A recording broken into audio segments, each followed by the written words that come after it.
Gagawa ako ng chicken pandan. Yun yung natikman namin sa Marabut Samar.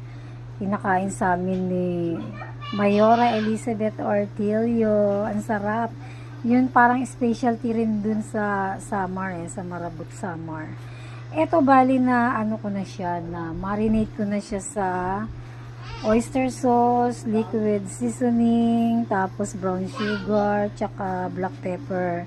Pero, may napanood ako sa YouTube kay Panlasang Pinoy. Naglagay siya ng bawang, garlic. Ayan, kaya nilagyan ko siya ng bawang. Meron pa nga siyang ginger, kaya lang medyo late na kung ihahabol ko pa. Ayan, ganyan siya. Ito, binalot ko na siya sa pandan. Tapos, saka ko siya piprituhin. Hindi ko nga mabidyo kasi nagtitinda ako. Yun lang.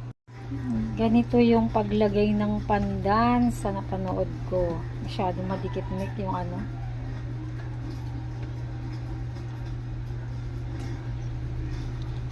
Ayan.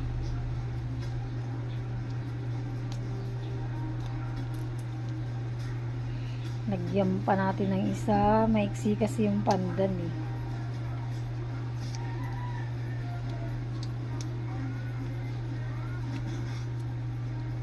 Sabay tutusukan ng toothpick. Ayan. Tapos ready na siyang iprito. Ayan. Nakatatlo ko. Tatlo lang muna. Ayan. Magpiprito na ako. Dapat deep fry. Hindi ko na wala kaming kasirola na babalik-balik pa rin ko na lang yan. Amin, gabi na daw yan. Ayan, nakaluto na ako ng tatlo. Isa na lang. Tatlo. Eto na ang finished product. Ayan. Yan lang muna niluto ko, 4 na piraso lang. Kasi meron pa kaming pampano ni Jimmy Ramos. Looks yummy.